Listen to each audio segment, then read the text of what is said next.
Futebol de Verdade com António Tadeia.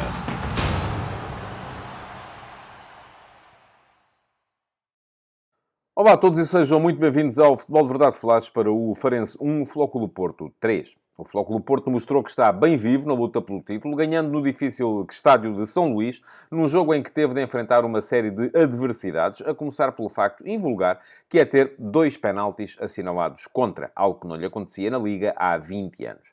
É certo que os Dragões tiveram alguma fortuna, nomeadamente no modo como o levantar da relva levou Mateus Oliveira a falhar o primeiro castigo máximo, mas a verdade é que estão a crescer no seu 4-3-3, e tiveram na exibição dominadora de Evanilson, portentoso nas diagonais curtas que lhe deram 2 golos, o argumento principal para uma vitória que acaba por ser justa.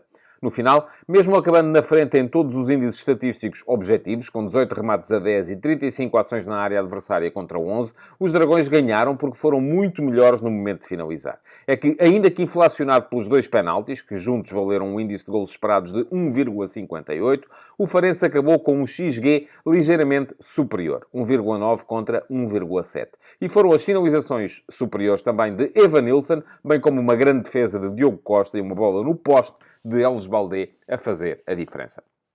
O José Mota deu, como veremos à frente, superioridade territorial aos visitantes, baixando os 2 extremos em momento defensivo e encaixando os médios nos criativos do meio-campo azul e branco, até para poder sair melhor em ataque rápido, com espaço. Mas foi surpreendido numa situação rigorosamente inversa. Aos 35 minutos, após um livre a beneficiar o Farense, na zona do meio-campo, a pressão de Evanilson levou Galeno a recuperar a bola. Da corrida do extremo, saiu a solicitação da diagonal do ponta de lança para a esquerda, concluída com um remate cruzado de pé esquerdo, que passou sobre o pé de Ricardo Velho para o 0-1.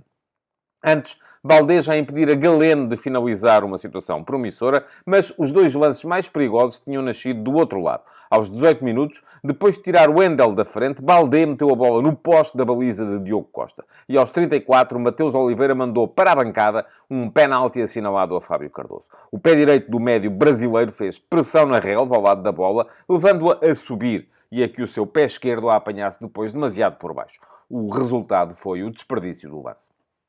Antes do intervalo, Varela ainda fez o 2-0 para um Flóculo Porto que articulava bem jogo interior e exterior e que ainda por cima era eficaz. O golo do argentino saiu de um canto curto em que os algarvios não protegeram devidamente a entrada da área, abrindo ali espaço para um tiro seco que foi entrar rasteiro junto ao poste. É verdade que o Farense já recuperara ali de um 0-2 contra o Sporting, mas o Flóculo Porto parecia ter este jogo completamente controlado. Logo a abrir a segunda parte, após lance de Varela e Evanilson, Galeno perdeu de forma escandalosa o terceiro golo, chutando para fora quando tinha a baliza aberta. E na sequência de 2 boas defesas dos 2 guarda-redes, Diogo Costa a uma ressaca de Baldé e Ricardo Velho a remate de Conceição, o segundo penalti veio reabrir o jogo. Bruno Duarte fez o golo, por pouco que o guardião portista esteve à beira de ter o remate, mas depois disso as alterações feitas por José Mota não chegaram para dar à equipa o domínio de que ela precisava para empatar. Pelo contrário, deixaram-no até mais exposta atrás. E uma segunda diagonal de Evanilson, desta vez a passe de PP e para a direita, e concluída com tiro cruzado com o outro pé, o direito, arrumou a questão. Com o 3-1 e 15 minutos para jogar, as duas equipas aceitaram o resultado, numa partida em que talvez o Farense justificasse a diferença mínima, mas na qual o Flóculo Porto mostrou que soube fazer das fraquezas forças e que atravessa um bom momento.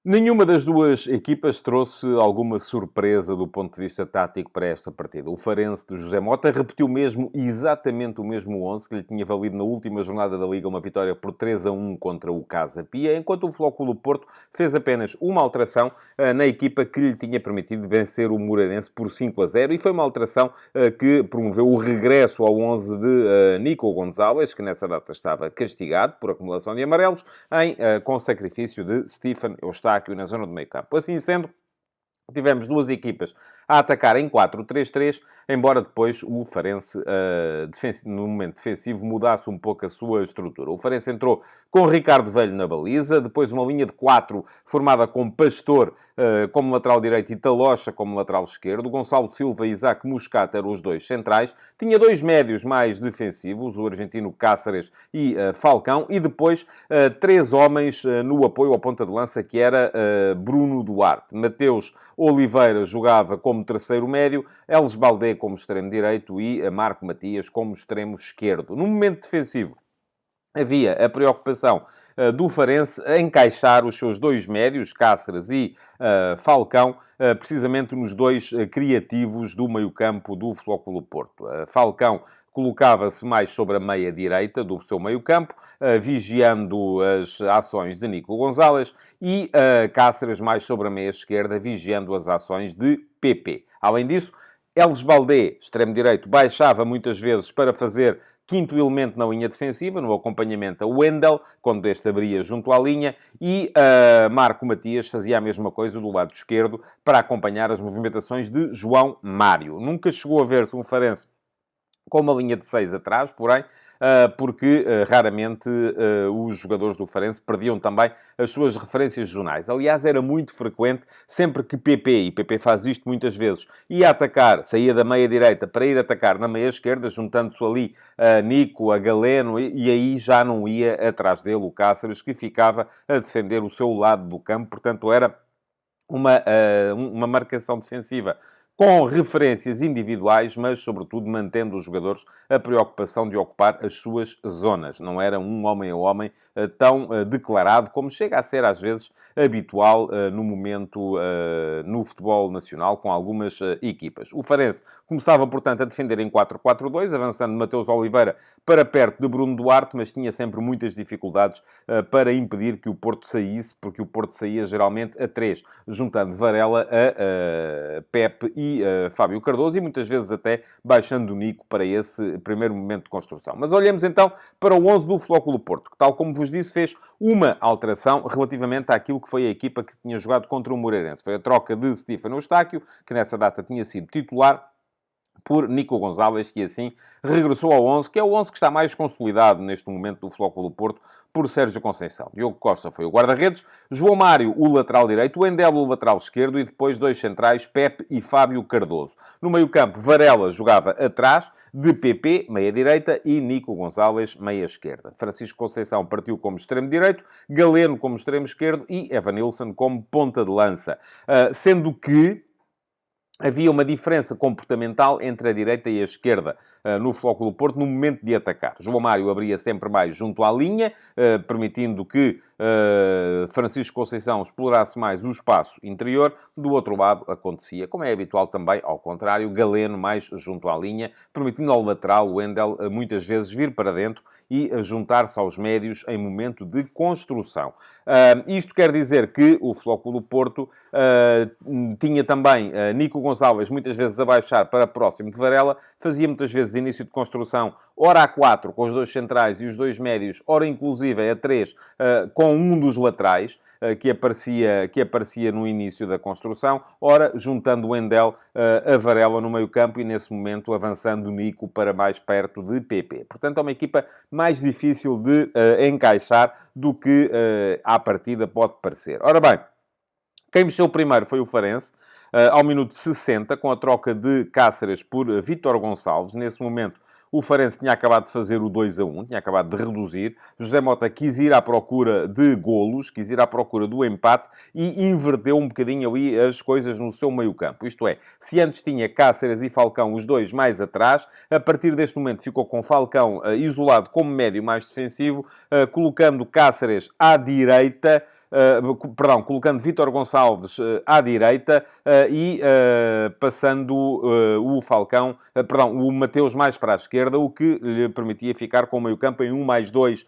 Desta forma, procurava, com Vítor Gonçalves e Mateus Oliveira, juntando-os a Bruno Duarte, condicionar o início de construção do Porto, mas ficava com espaço atrás desta primeira linha, porque Falcão era curto para conseguir ocupar toda a largura do campo e aí havia muito mais movimentos de apoio de Evanilson e muito mais possibilidade de PP e Nico receberem no espaço atrás desta primeira linha de pressão. Mexeu depois outra vez o Farense ao minuto 73, com a troca de Elis Baldé por Belloumi, extremo-direito por extremo-direito, e de Marco Matias por John Velásquez, extremo-esquerdo por extremo-esquerdo. Foi apenas para refrescar. Aos 79 foi Sérgio Conceição quem trocou Galeno por Ivan Reimer, que desta vez foi colocar-se como extremo-esquerdo, exatamente onde estava Galeno antes disso. Depois, só ao minuto 88, é que voltou a haver mexidas. O Futebol Clube do Porto fez nessa altura 3 trocas. Wendel por João Mendes, lateral esquerdo por lateral esquerdo.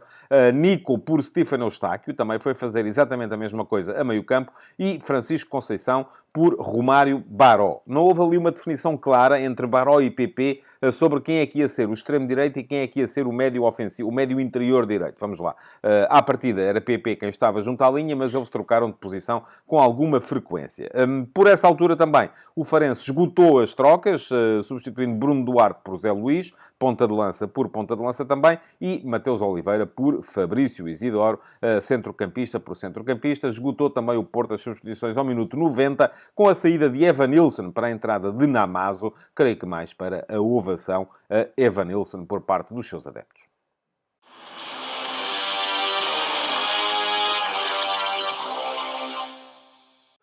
O melhor jogador do Farense na partida contra o Futebol Clube do Porto foi Alves Baldé, o extremo direito, que mostrou bem nesta partida a razão pela qual conseguiu sacar o lugar no 11 titular a Belumi, que vinha sendo uma das boas referências desta equipa do Farense na primeira metade do campeonato. Baldé foi sempre importante, não só do ponto de vista defensivo, sempre a ajudar Pastor a segurar aquela ala, como também no plano ofensivo, porque foi do pé direito dele que saíram as principais ocasiões, nomeadamente aquele remate ao poste. Esteve bem também Marco Matias a conseguir esticar o jogo e a conseguir ajudar Talocha a defender o seu corredor. Algumas dificuldades para os dois médios e um jogo menos inspirado do que é habitual para Mateus Oliveira. Ricardo Velho ainda fez uma boa defesa, mas não foi tão transcendente como vinha sendo noutras partidas. Do outro lado, importante para o Futebol Clube do Porto a ação de Diogo Costa, fez uma grande defesa a remate de Baldé e quase detinha o penalti que acabou por entrar mesmo. Estiveram bem os dois criativos do meio-campo, PP e Nico, como estiveram bem a criar desequilíbrios os homens da frente. Galeno melhor a desequilibrar do que a finalizar, já se viu.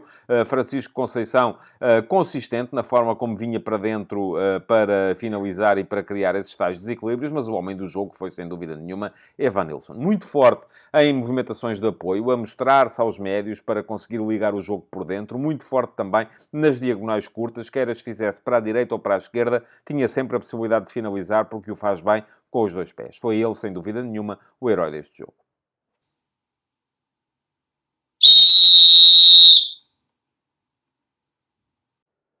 João Pinheiro teve o auxílio do VAR para poder decidir bem a generalidade dos lances que foram importantes para esta partida. Viu logo à primeira vista, ao minuto 9, que não havia mão de Baldé na área do Farense e por isso mesmo, como a bola bateu na anca, a decisão em primeira instância já foi boa, não precisou aí do auxílio da tecnologia, mas teve-o ao minuto 29, quando começou por marcar grande penalidade de Baldé sobre Evanilson, mas depois, vendo as imagens, percebeu que o corte do extremo algarvio tinha sido na bola e que nem sequer tocava, de facto, em Evanilson, que caiu na consequência do lance. Portanto, marcou penalti, reverteu bem a conselho do VAR. Da mesma forma, esteve bem também nos dois penaltis que assinalou depois contra o Futebol Clube do Porto. Ao minuto 33, a bola é verdade que começa por bater na grelha costal de Fábio Cardoso, antes de lhe bater no braço esquerdo, mas aquilo que diz a regra é que, estando o braço erguido e ganhando volumetria, acaba por ser aconselhável marcar a falta, e neste caso era dentro da área, portanto, grande penalidade, bem assinalada. Bem assinalada também a grande penalidade cometida por Alain Varela sobre Mateus Oliveira, ao minuto 58. Mateus Oliveira antecipou-se, ganhou a bola ao médio argentino e depois, na tentativa de proteger a bola, Varela acaba por abrir a perna direita, colocando-a à frente do caminho de Mateus, que fazendo, portanto, cair. Bem assinalada, portanto, também essa grande penalidade, da mesma forma que foi bem anulado, logo em primeira instância, e depois confirmado pelo VAR, aquele que seria o terceiro golo do Futebol Clube do Porto, a PP, porque havia fora de jogo de Galeno na construção da jogada antes disso. Foram 51 centímetros, tal como veio depois a perceber-se pelas linhas do VAR. Só achei que, mas eu até gosto, que não mostrou se calhar os cartões amarelos que devia ter mostrado. Falta um amarelo a Evanilson ao minuto 74, por uma pancada com o braço na cara de Gonçalo Silva. Podia ter também mostrado cartão amarelo a Francisco Conceição ao minuto 45, por uma placagem a Marco Matias, mas a abordagem de João Pinheiro foi sempre a de não abusar dos cartões, e eu acho que isso está bem. Futebol de Verdade